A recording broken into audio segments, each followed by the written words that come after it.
Eleanor Park grew up with a toolbox in one hand and a ledger in the other. Her parents kept two kinds of faith: the faith that property, handled responsibly, would outlast whims, and the faith that diligence worn like a palm callus would be rewarded. When the city was a scatter of empty storefronts and a ferry schedule people treated as a suggestion, Thomas and June Park bought cheap brownstones, a strip of low-rise storefronts, a boxy condo on the 22nd floor nobody admired. They painted, rewired, argued with crooked managers, and always paid the taxes on time. When they died within a year of each other, the properties fell to Eleanor like a bundle of small obligations and a vocabulary she had always known the meaning of. She was 37, with a steady job in corporate operations and a patience shaped by childhood errands, replacing leaky faucets at midnight, dealing with an HOA that believed policies were optional in practice and sacred in theory. She reads leases the way other people read poems. The estate paperwork wasn't drama, it was logistics. She cataloged keys and contracts, made maintenance schedules, and kept a low inbox where bills were quieted into order. She did not want to be a landlord, but some things in life are argument and not preference. A duplex here, a row house there, and a modest condo in the Kestrel residences. She rounded the numbers and balanced the accounts the way you'd settle a stubborn ledger. The condo turned out to be a surprise in the way certain facts are hidden in plain sight. Tidy, corner unit, a balcony with a view of the river. It had been rented for a year by someone who paid on time under an LLC. Eleanor recognized the payments eventually as she reconciled accounts. Astor Meridian Holdings. She shrugged the name away until her own workday folded open like a letter. At Vectrum Analytics, the company where Eleanor had kept a steady hand in operations for 10 years, the CEO moved facilities around the way a chess player moved rooks. Dr. Gregory Hale was polished and decisive on camera, liked his charity photos with crisp ties and perfectly sympathetic smiles. He did not smile in the break room, and when he did, it suggested calculation more than warmth.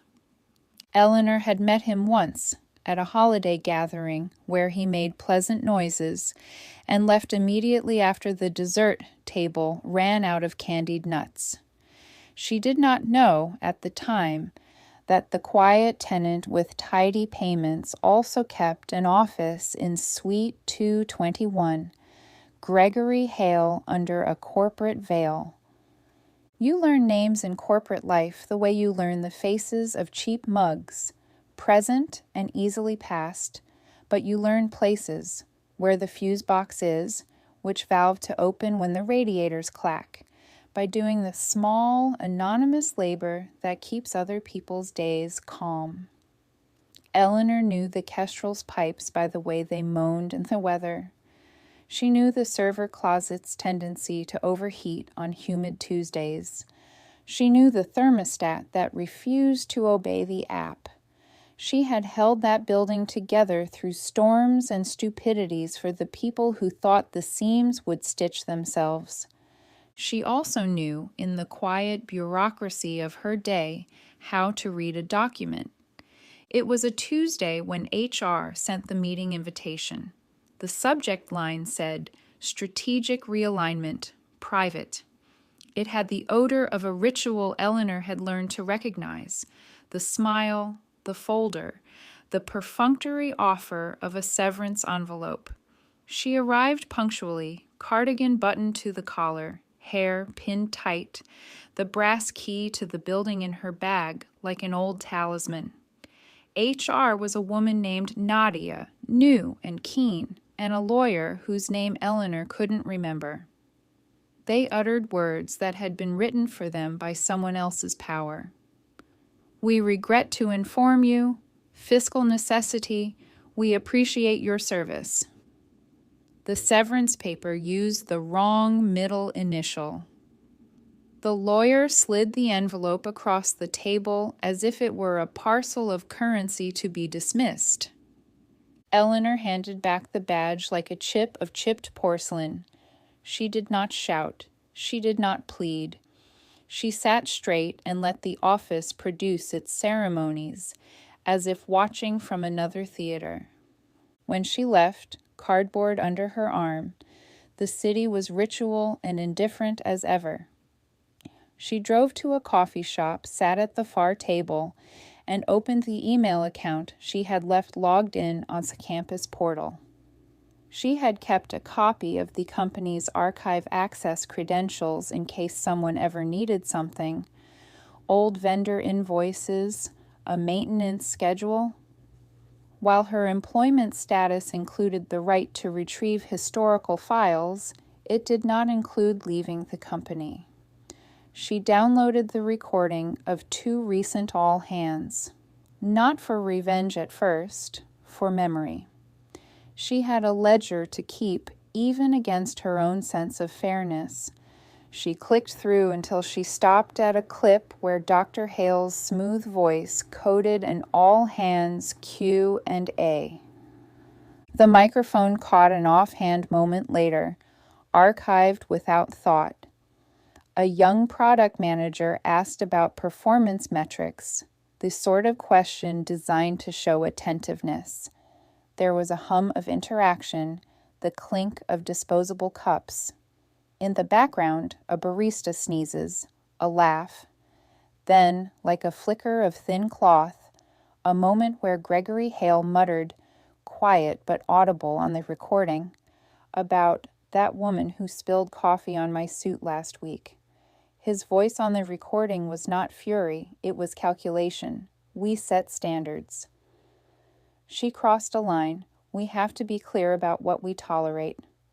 The recording did not contain the formal language HR later used. It contained the unguarded moment between a question and spin. Eleanor felt the throat of her chest tighten, not because of a plan, but because of a truth she had seen suddenly reflected back at her. The coffee spill had been a pretext.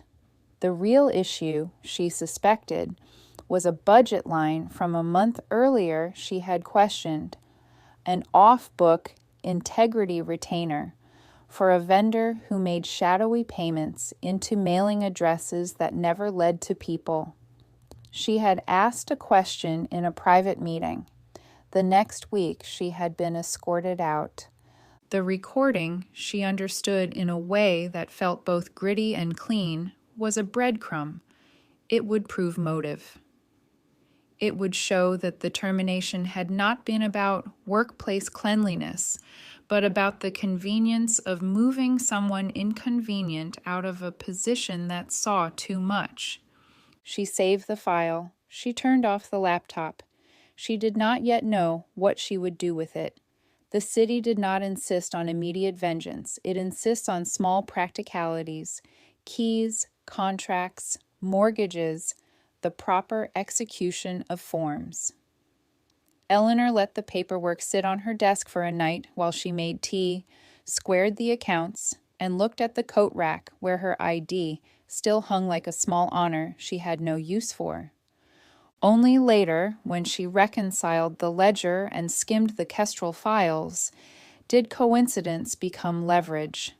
She traced payments for Suite 221, comparing dates to lease renewals, and found an omission as blatant as a missing comma. The required written renewal notice filed in July had never arrived. The original lease included a clause, Section 14C, requiring explicit written notice of renewal not less than 30 days prior to the renewal date. Without such notice, the lease converts to a month-to-month tenancy, subject to termination with 30 days written notice from the lessor. The signature on the original 2003 lease belonged to Thomas Park's daughters. Her father's careful hand, no, her father's name, was still there in the margin because he had insisted on a printed copy in 2003 when the world still accepted paper as proof. She realized with clinical calm that the company had failed in a basic administrative duty. They had trusted their institutional memory and the lax coordination that comes from a team convinced the building would always be there. That failure meant the lease could be terminated. It meant, in the simplest terms of law, they had become month-to-month tenants. It meant she had options that had never been hers. Eleanor slept poorly, but she slept. The next morning she called an old neighbor, now a real estate attorney named Aaron Lee. In the slow, meticulous language of counsel, they drafted a termination notice. Not petty, not spiteful, just professional, effective. The notice read like a ledger entry. By reason of failure to renew, the lease shall terminate in 30 days. Please vacate. It was a legal instrument, but for Eleanor it felt like reclamation. She arranged, with another small and precise kindness, to have a new tenant lined up. A boutique co-op of writers and artisans who had been searching for a stable place to anchor their shared project. They had clean finances and a hand-drawn ethos that would contrast sharply with Vectrum's glossy arrogance. They were willing to pay current market rents. Bloom Pulse, another startup, made a better offer and sealed it with wires and earnestness 3 days later. She signed the transfer and filed the notice. If a domino ever falls with the weight of its tiny self, it falls because someone pushed it with a small, sure hand. Eleanor pushed. On Monday morning, the notice appeared, like prophecy, on the glass of Suite 221. At first, the executive team laughed. Humor in panic is a brittle material. It shatters easily. The notice was clear. 30 days to vacate or face the legal processes set forth by the county. It cited the lease clause, the failure to produce notice, the new tenancy agreement, the deposit wires. A certified notice and a scanned copy had both been sent in accordance with statute. It also bore an unrelated twist. Vectrum had been subletting a back office again without landlord consent, a technical breach Eleanor had discovered in vendor invoices. The notice read, with the calm of a person who had read the law and knew it had teeth. By mid-morning, the affectations that kept corporate offices humid with self-importance frayed into the raw business of people whose personal networks included shiny PR firms and panicked investors. Gregory Hale walked into the conference room with the same crisp step he used for photo ops. He ripped the notice from the glass with a hand that had never before needed to be careful. His jaw worked like machinery. "We're being evicted," Nadia from HR said, sixth on the chain of email forwards, voice high with disbelief. Phones were produced. There were calls to Thomas, to property management. Someone suggested the notice had to be a prank, some elaborate viral stunt. Others sacrificed facts to hope. But the certified mail stamp was real, and the county docket number was active. Eleanor watched the news cycle bloom in her inbox. A local business blog posted a photo of a moving truck and a headline about displaced startup. The comments section acted as a tribunal in digital ink. People sided with spectacle. 100 invisible courthouses formed in strangers' thumbs. She got a call at 7:42 p.m. from Gregory Hale. He spoke like a man whose script had been violated. His voice was slick with effort and surprise.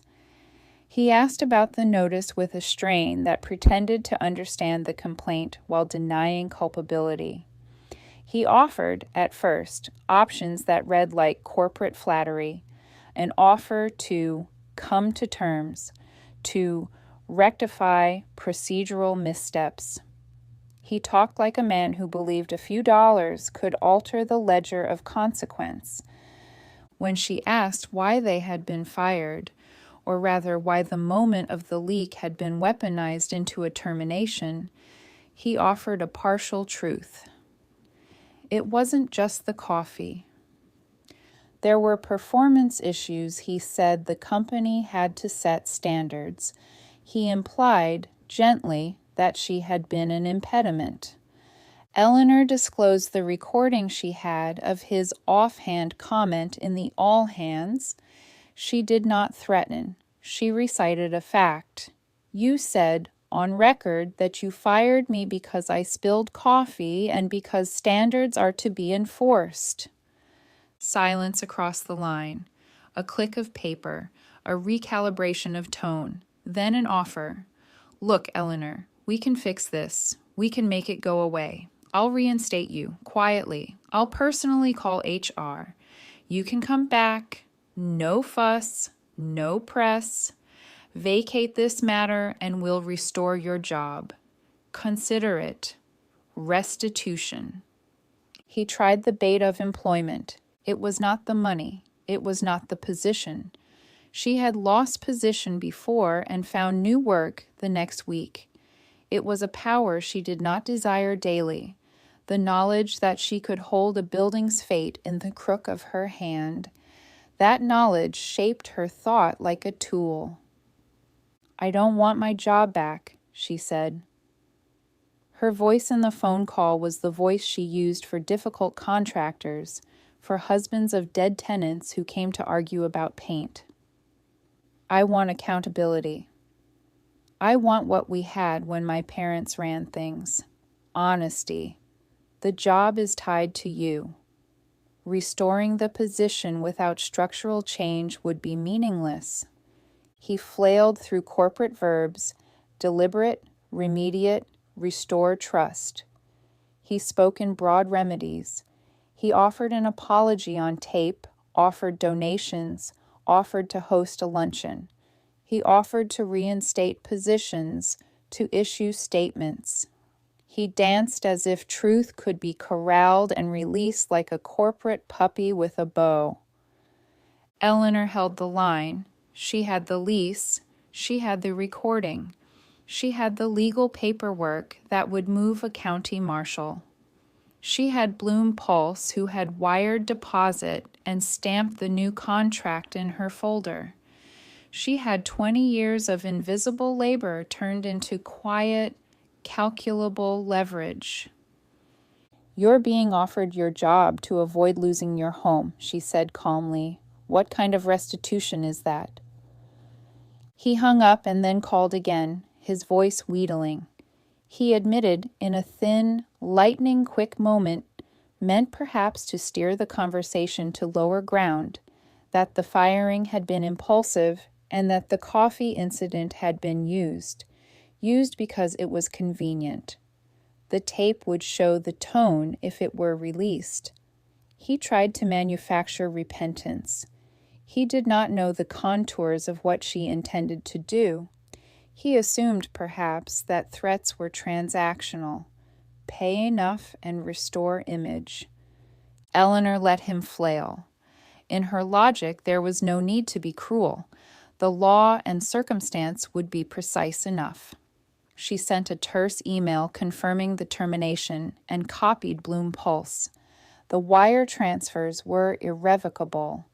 The name on the account that mattered now was Eleanor Park, owner, lesser of record. Vectrum's board raged. Investors dithered. In a matter of days, the company leaked a narrative that their eviction was the result of a misunderstanding. Someone had filed erroneous notice, and a property manager was on it. PR spun. Gregory Hale slapped pious op-eds together about corporate transparency. The microphones came and went, but under the surface, negotiation moved like a rat in a pipe.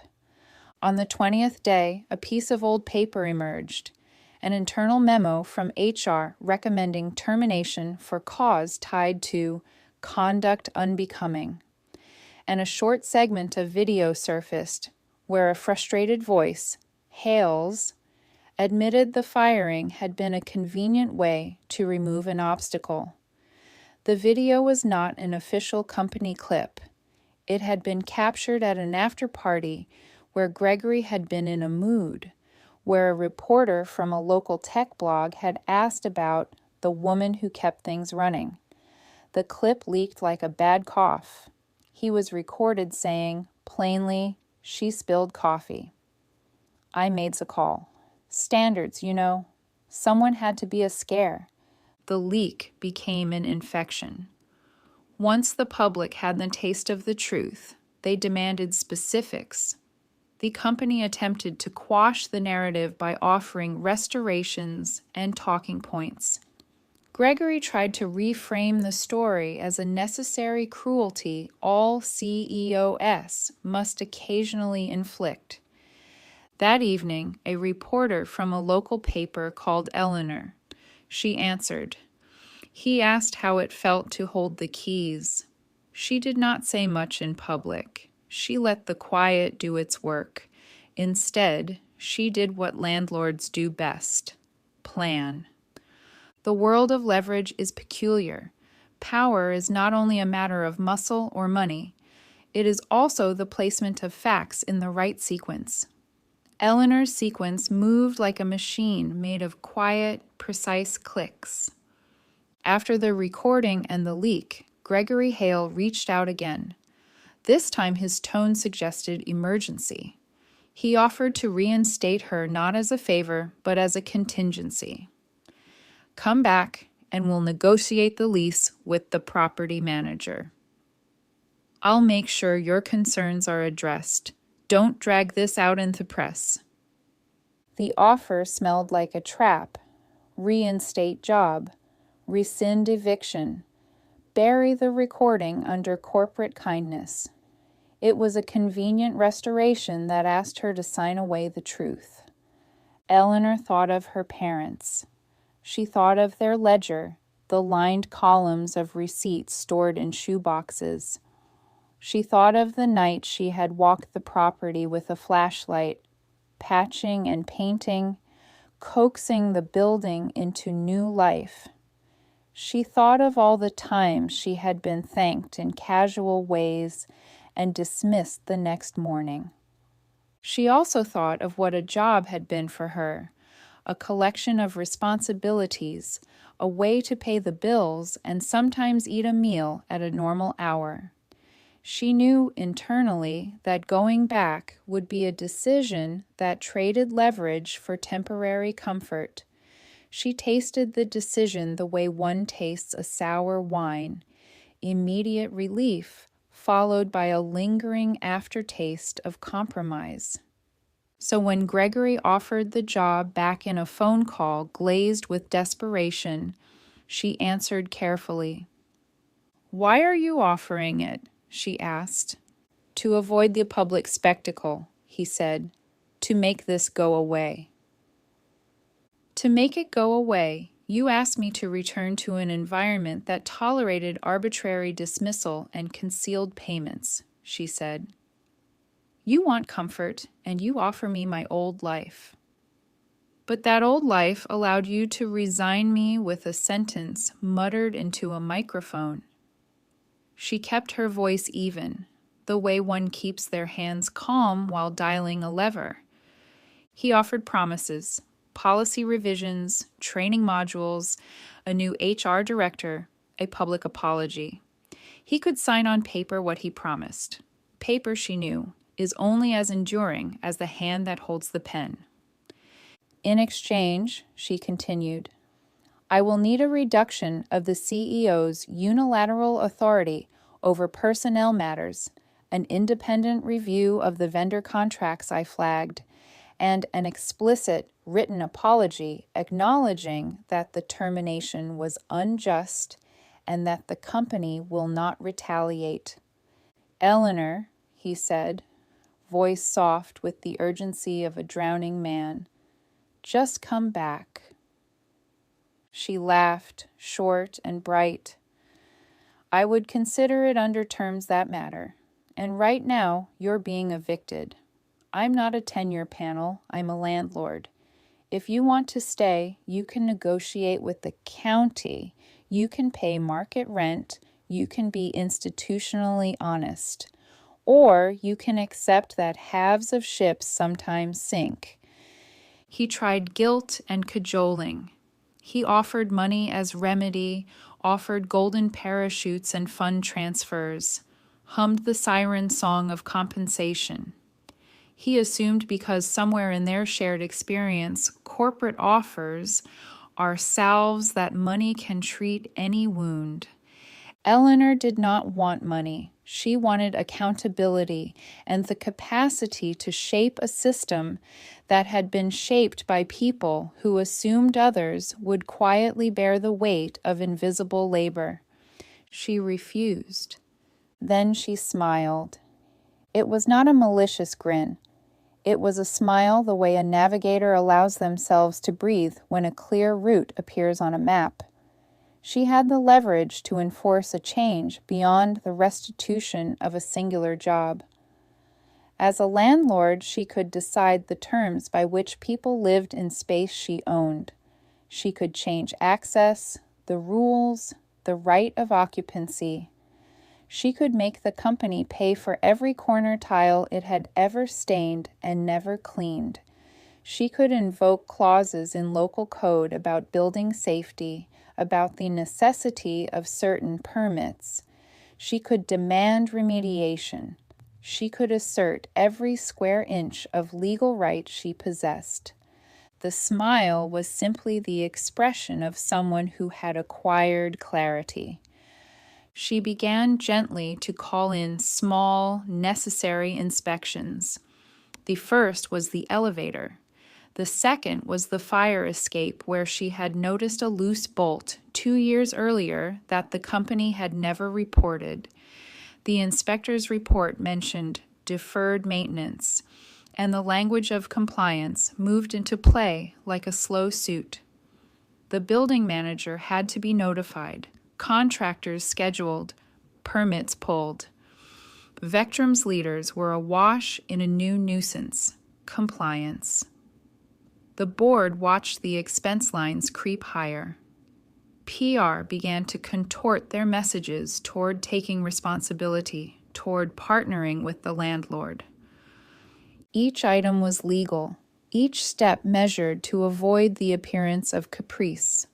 She enforced codes that existed to keep people safe. She invoked the terms that required the company to maintain certain insurance limits. She called in the county when she saw evidence that a subleased office lacked proper egress. She tightened the screws of bureaucracy. There was one more move left, one that made Gregory himself tremble in a way no investor upset did. She arranged a public hearing, a formal, recorded town hall-style meeting where both parties could present.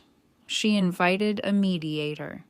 She placed the recording she had of Gregory's offhand monologue into the breast pocket of the assembly, quiet as a card in a deck. Eleanor was not loud. She did not shout. But she stood in the meeting room with the lease in her hand and the recording cued to play if necessary. In front of an attentive microphone, Gregory attempted the language of contrition offered in salvage packages. In the background, the murmurs of investors and PR professionals shuffled like feet on polished floors. When she finally played the clip, all pretense of nuance dissolved. The tape did not need commentary. In it, Gregory's clipped tone admitted motive. The firing had been, at best, a reflex to discomfort. At worst, a choice. The tape was not a smoking gun so much as a lit match on a powder keg of corporate indifference. The recording unspooled into public consciousness, and the company's spin was no longer sufficient to cover it. Requests for an independent audit increased. Journalists called for commentary. Investors, impressed not with sincerity, but with risk, demanded answers. Gregory called her the next day, voice reduced to a knife of urgency. "Eleanor," he said, "if you come back, we can resolve the lease. I will sign off on any changes you want. I'll cede some authority. We can make this look like repair." "You want a deal," she said. "You keep your company intact and you keep your crown. You offer me a restoration and an apology for show. What I want is structural change, transparency in vendor contracts, independent oversight of HR appeals, and a public admission of wrong. Not because I want a job, but because the company is bigger than any one man." He swallowed the word no for a long moment.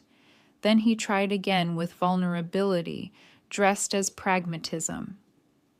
"I'll give you your job back now. Just come back." She refused and fully understood the consequences.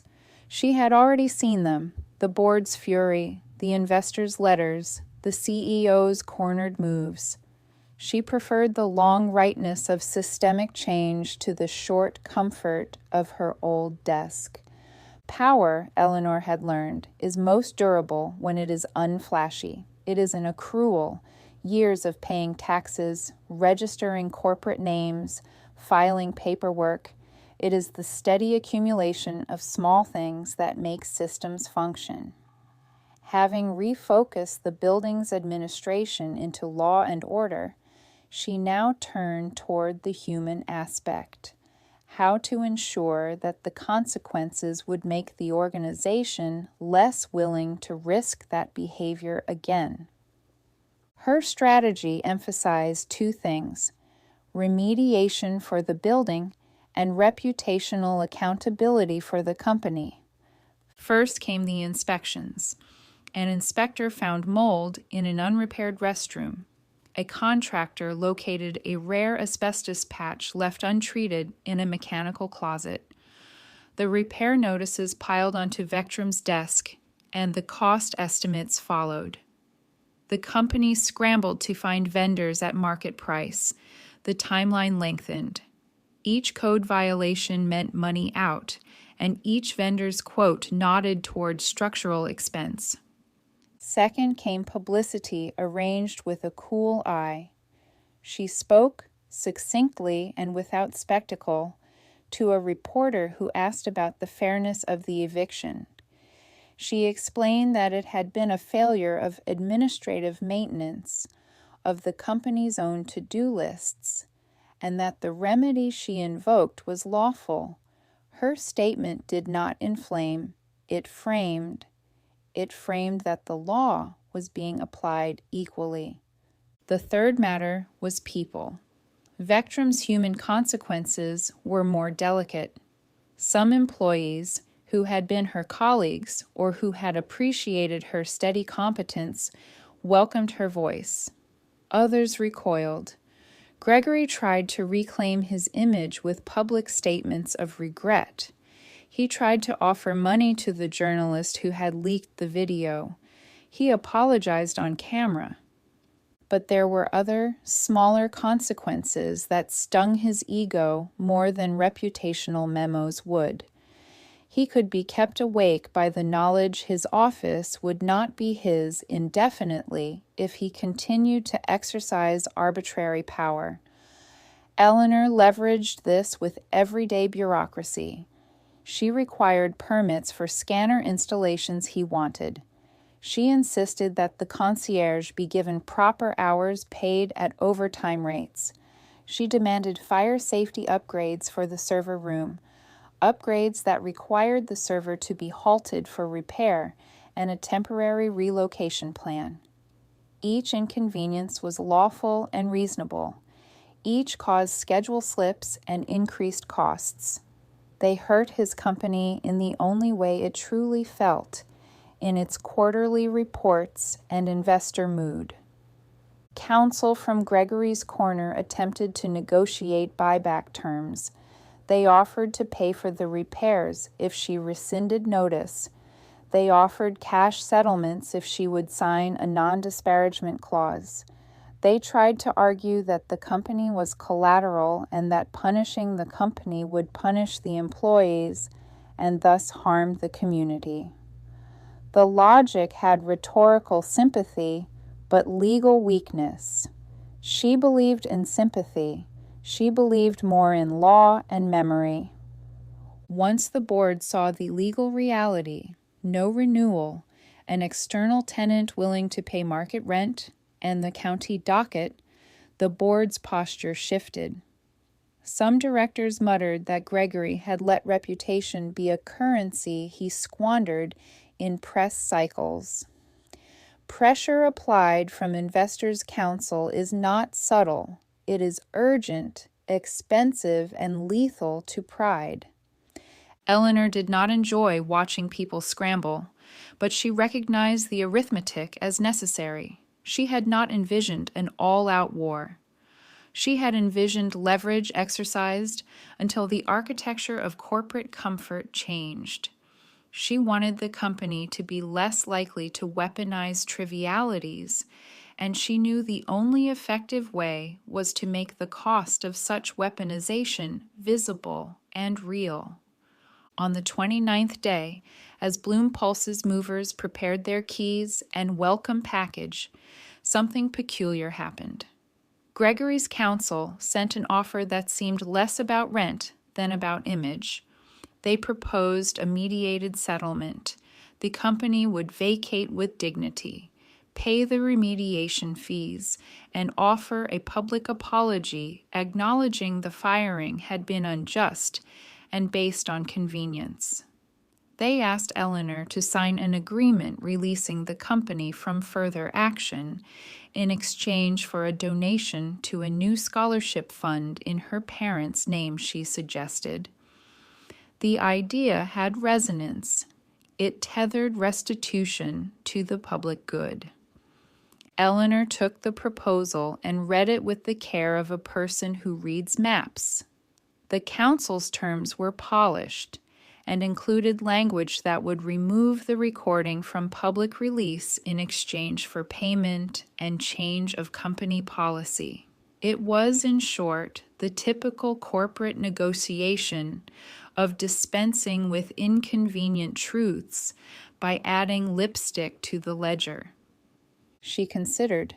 She consulted Aaron. He tilted his head like someone reading the weather. It's a start, he conceded, but it also gives them cover. This kind of settlement is often performative. If you accept, the company avoids independent review. He preferred structural oversight, an external auditor to review the vendor contracts, and an independent board committee for HR decisions. Eleanor wanted the truth to be durable. She made a counter-proposal. The company would agree to an independent audit of vendor contracts, an independent review of HR terminations for the past 3 years, a formal apology acknowledging the firing and the motives, and a scholarship fund in her parents' name. The recording, she said, would be deposited into an escrow with the mediator to be released only if compliance failed. She wanted both public remediation and mechanisms for enforcement. Gregory fretted and pressed. The board argued for quiet settlement. But when the audit was suggested, investors demanded transparency to avoid regulatory risk. The mediator agreed to hold the recording in escrow to be released upon evidence of non-compliance. The company accepted under pressure. It signed public statements. It announced policy changes and a commitment to transparency. It funded the scholarship. Eleanor had not wanted the spectacle. She wanted rights that would last beyond one CEO's whim. The mediated outcome delivered structural protections, an independent audit, an HR appeals committee with external representation, and the scholarship fund. She agreed to the terms, signed the mediation agreement, and watched as the machinery of corporate sanitation took its place. Yet she kept one quiet card, a clause in the mediation agreement that required the company to post notice of policy changes and the audit results in the lobby for 90 days. It was a small humiliation, a tangible placard of accountability that guests, investors, and potential hires would pass by. Public record matters when reputation is currency. She had learned that lesson the hard way. Now she used it. On the first day, Bloom Pulse opened their doors in Office 221. She unlocked the front door and walked the space. She saw the eucalyptus wallpaper, the Himalayan salt lamp someone had insisted was trendy, and a bloom pot in the corner. She signed the occupancy, took the deposit, and made a note to schedule a follow-up inspection in 90 days. The building felt different under new management, and in the small interior differences, she noticed a relief. The hallways seemed cleaner, the lights more attentive. People greeted the concierge differently. Part 5. The Revenge That Wasn't Cruel. Revenge is a messy word when you intend to be reasonable. Eleanor took no pleasure in humiliation for its own sake. Her pleasure was the alignment of consequence with action. She wanted the system to be less inclined to treat minor human incidents as instruments for larger, less defensible aims. She wanted a culture where a coffee spill did not become an instrument for dismissal. In the weeks that followed, she watched the company's internal reforms roll out like a carefully staged program. HR hired 2 external advisors. The vendor audit took months and revealed billing irregularities and sloppily maintained contracts. The company's CFO resigned in a quiet, negotiated statement. Gregory's public persona survived the storm, albeit rearranged. His title did not change immediately, but there were more eyes watching. He attended board oversight meetings with auditors present, and for the first time in years, he answered to a committee with the authority to investigate. Employees found the mediation text in the lobby. Some found it an embarrassment, others found it validation. A few thanked Eleanor in the hallways, a gesture heavy with the weight of recognition. There were tense days when managers whispered and junior staff worried about stability, but the structural changes endured. Eleanor's revenge, if it could be called that, was not dramatic. It was steady. She had purchased change the way a homeowner purchases insulation, with a check and patience. The company paid remediation fees. It funded the scholarship in her parents' names. It appointed an auditor who filed a half-harsh but necessary report. Contracts that had been unexamined for years were corrected or terminated. Gregory's authority shrank a little, accountable now to boards and committees. The people who truly suffered were, perversely, the complicit systems that had allowed impunity to grow. There were moments when the old instinct, cold and human, popped up. Gregory, outraged and embarrassed, posted a sanctimonious op-ed that floated by like a mud-brown leaf on the internet. Opportunistic journalists recycled parts of the story, sometimes tendering caricatures that felt unfair. But the mediation's terms and the audit's public posting enfolded the narrative into a more complex shape. Eleanor did not become a figure of triumph in the way tabloids defined it. She went on with her life, paying invoices, scheduling boilers, taking calls from tenants about a leaky faucet in apartment 3B. She enjoyed, in private, the way the key on her ring felt. Once, at a small cafe, a former intern from Vectrum approached her and thanked her for changing the company's culture. He was shy and grateful. His thanks were not the loud accolades she deserved, but they were exact and precise, small thanks in the ledger of human things. When the first scholarship recipient wrote a hand-typed letter of thanks, Eleanor read it with a softness she had not anticipated. The money would allow a student to study business ethics, a field that never drew enough attention. It felt right that resource born of an ugly moment would flow toward instruction. Months later, the building hummed with a new rhythm. Newbold, Bloom Pulse's founder, hosted a potluck in the lobby. She made a speech about community and disruption, about how a space could be reimagined. The smell of roasted carrots and cumin folded with the scent of fresh paint, and people drifted like modest ships through bright new hallways. Gregory Hale's name remained on his business card. He continued to speak at conferences, but he practiced humility with a more urgent cadence. His public statements included phrases like, "We will do better," and "We will be accountable." Whether the change was sincere, Eleanor could not predict, but systems had been adjusted. That was not nothing. Eleanor continued to manage her properties the way she had always done: schedules, vendors, tenants. A tenant from the old building asked her in the hallway how she had managed to do it without burning anything. She smiled and said simply, "I read the paperwork."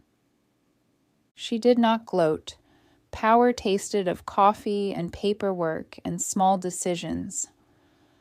Sometimes, sitting on her balcony looking down at the river, she thought of all the little bureaucracies that keep cities from dissolving. She thought about the way her father had rubbed the edge of a table and said, "Keep it honest." She had chosen a method that was honest to the end. The world does not rewrite itself overnight. Culture changes at the pace of policy and the slow attention of committees. But in the months that followed, her father's name was attached to a scholarship that would send a student to study things that would make the business world less cruel. Perhaps. She thought of the first key she had hung on the wall and wondered whether, in the ledger of life, the scale had tilted a fraction toward fairness. One evening, years later, when Bloom Pulse had been renamed and an entirely new crop of startups occupied the floors she had once swept with a paper towel, she walked into the empty suite 221 with a contractor to measure a new tenant's needs. She traced the outline of a desk with her eyes and felt a small wash of something like peace. On the way out, she stopped before the lobby and looked at the plaque that listed the mediation summary placed there, a quiet record of an ugly truth and the remediation born from it. She read the words, "A matter-of-fact list," and then she smiled. It was not a smile of triumph.